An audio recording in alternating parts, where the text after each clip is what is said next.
Halo guys, assalamualaikum warahmatullahi wabarakatuh. Jumpa lagi bersama kami di Marola Channel. Seperti biasa kami akan memberikan informasi-informasi terbaru dan update dan tergokil yang terjadi saat ini. Guys, heboh dan sekaligus serem ini. Linda kesurupan roh Vina lagi.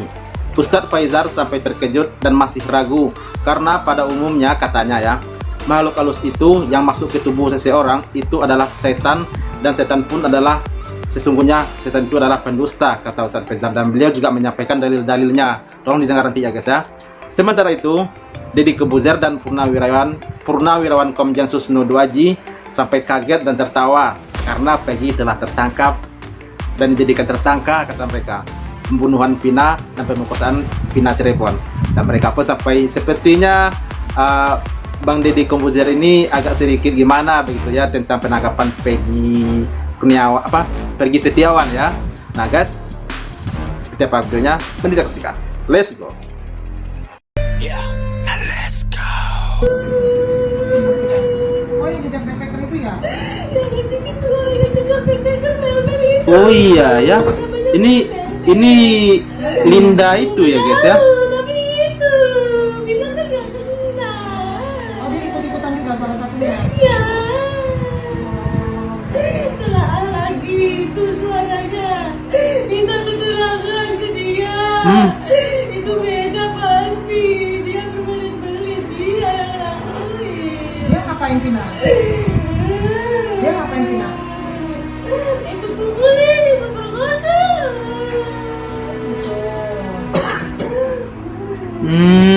Kalau kita lihat video Iya, viral, jadi Linda kesurupan Vina Linda lagi yang nih guys. diklaim tengah kesurupan, bisa dideteksi nggak? Kalau ini memang benar kesurupan atau hanya melindur tadi Ustadz katakan? Nah ini gimana tanggapan Ustadz Faizar? Dalam hal guys? ini kita mesti ketemu secara langsung dan ngelihat begitu ya. Kalau hanya sekedar mendeteksi atau menerawang, itu rawan fitnah, iya. bahaya. Dan saya Ciri-cirinya apa sarankan Ustadz biasanya kalau berdasarkan bertemu langsung? Sebentar, saya sampaikan dulu yang secara hukumnya ya. Karena Rasul sudah menjelaskan bahwa setiap setan yang merasuki tubuh manusia itu disifati dengan kadhub. Ini pakai sighah mubalaghah dalam bahasa Arab. Kadhub artinya berarti sangat-sangat berdusta. Iya betul. Dan sedikit sekali dia itu berkata jujur. Karena ini sifat dari setan yang disebutkan Rasulullah di dalam hadisnya. Kemudian setiap jin yang masuk ke dalam tubuh manusia itu tidak jin yang netral. Iya. Jin yang netral gimana? Dalam surat Al-Jin dikatakan wa anna minna sholihuna wa minna duna dzalikunna tara'iqa qidada. Di antara kami ada jin yang baik, ada jin yang jahat. Kami menempuh jalan hidup kami masing-masing. Sama Tetapi kayak manusia Rasul sudah menegaskan setiap jin yang masuk ke dalam tubuh manusia secara otomatis dia dikatakan sebagai setan.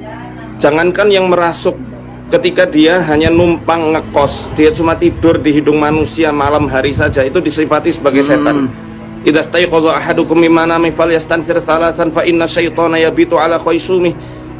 Apabila kalian bangun dari tidur, hendaklah beristintar, ngirup air kemudian dikeluarkan lagi airnya dari hidung, karena setan bercokol di hidungnya. Maka otomatis setiap apa yang disampaikan setan ini kan sifatnya fasik, sedangkan Al-Quran menjelaskan bahwa setiap apa yang dikabarkan oleh makhluk-makhluk yang fasik kita harus mentabayuni, Iya. mengklarifikasi seperti itu. Nah, dalam kondisi orang kesurupan layaknya mirip-mirip orang yang sedang dalam kondisi mimpi, dalam kondisi ngelindur, karena dia tidak berkata dengan kesadaran yang full. Sama seperti orang yang mohon maaf sedang depresi, sama seperti orang yang dalam kondisi kehilangan Berarti akal, musrik maka ya Ustadz kalau apa yang meyakini hal tersebut. Lah kenapa itu? Ya Ustadz Faizar, jadi hukumnya apa? Musyrik kah kita kalau mempercaya hal-hal tersebut, Pak Ustadz? Bentar, ini ada suara goib. Suara gaib, waduh. Ada yang masuk, nggak tahu suara saya. Waduh, suara gaib guys. Saya jadi ngeri, Pak Ustadz. Jangan-jangan Pak Ustadz. tuh Bukan kaitannya Oh, dengan ini musrik dari kan Tad? Atau saya gimana? via Zoom ada yang masuk soalnya. Tadi sampai mana saya bahas? Ya intinya perkataan orang yang kesurupan ini mirip orang yang sedang dalam kondisi tidak sadar full. Dalam Oke. segi Baik. hukum Islam ya tidak bisa kita percaya 100% Iya, seperti itu. Peggy sudah ditangkap. Nah, ini dia kayaknya Peggy lucu, sudah guys. ditangkap. Nah, Peggy sudah Peggy. Iya. Bener Peggy tuh. Benar, Peggy mas sudah ditangkap. Benar, itu. 100% benar. Benar. Peggy. Ya, kita hormat pada Polri telah menangkap Peggy dan benar. Dan saya juga Benar, yakin Peggy. kalau itu adalah Kenapa saya Peggy katakan Setiawan, benar? saya Sidik yakin jarinya, si kuli iya. bangunan itu. Rapotnya, iya. Ah, Lurahnya mengatakan iya. Ibunya mengatakan iya. Sekolahnya mengatakan iya. jadi bener Peggy. Benar. Tapi satu pertanyaan dan melahirkan anak pertanyaan banyak. Nah. Yang belum dibuktikan adalah apakah dia pelaku. Nah, itu saja. Iya, iya. Itu belum dibuktikan. Kalau Peggy emang benar itu Yang Peggy kemarin Setiawan, ya. ditampilkan di televisi, inilah Peggy. Saya hormat. Apapun kita harus hormat pada Polri telah menjawab pertanyaan, menjawab DPO bahwa dia Peggy. Ya, betul. Tunggu bentar Om, menjawab pertanyaan bahwa dia Peggy itu kan berarti namanya Peggy kan? Namanya Peggy. Namanya Peggy. Namanya Peggy alias siapa tambah Setiawan yang pakai nama baru Rudy siapa? Betul. Betul. Rudy. Tidak kalau- terbantahkan. Nggak terbantahkan. Ya kalau gitu sama kayak betul Om namanya Susnodo Betul, Aji. ya, Betul. betul. Tapi Om pelakunya dulu bukan. Iya, betul. Nggak kan ini misalnya gitu kan, ya kan? Kasusnya kan pembunuhan Iya. dan perkosaan. Iya. Nah, timbul pertanyaan, siapa saksinya bahwa dia membunuh Vina dan Iki? Heeh. Bahwa siapa saksinya bahwa dia memperkosa Vina? Iya, iya. Apa alat buktinya? Alat buktinya. Katanya scientific crime investigation. Nah, kali ini mudah-mudahan ya, saya percaya dengan adik-adik saya Polri sekarang pinter-pinter, bahkan yang ada yang profesor, Iya, saya iya, hormat. Mudah-mudahan tenggat waktu sekian ini Polri bisa membuktikan bahwa dialah pelakunya. Oh, alat buktinya kesurupan. Itu kan keserupan dalam film lagi kan. Iya kan? Kan alat buktinya. Orang-orang kan lihatnya dari kesurupan. Oh, Nanti lama-lama kan ada Jailan masuk Oh, iya, juga. masuk juga kan? Ini yang bunuh, yang ini nih, gini, Ada. gini, nih. Kacau nanti. Itu kacau negara kita kalau misalnya gara-gara film orang kesurupan, wah jadi Untuk menghilangkan perdukunan itu luar biasa. Saya ini jadi polisi tahun 77. ada perdukunan juga. Zaman saya pertama jadi polisi, kebetulan di kampung. Tidak saya sebut kampungnya. Ada orang kehilangan sapi.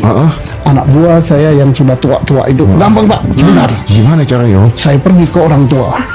Saya tidak bantah ya. Oke. Orang tua saya bilang orangnya udah tua. Belum Pak. Nah, sebutan dukun itu orang tua. Begitu dilihat dimasukkan air di mangkok, ditanya-tanya. Oh, larinya ke arah barat, ke arah timur. Saya bilang daripada susah-susah ke arah barat, ke arah timur, dukunnya bawa ke mobil aja. Wah, iya benar.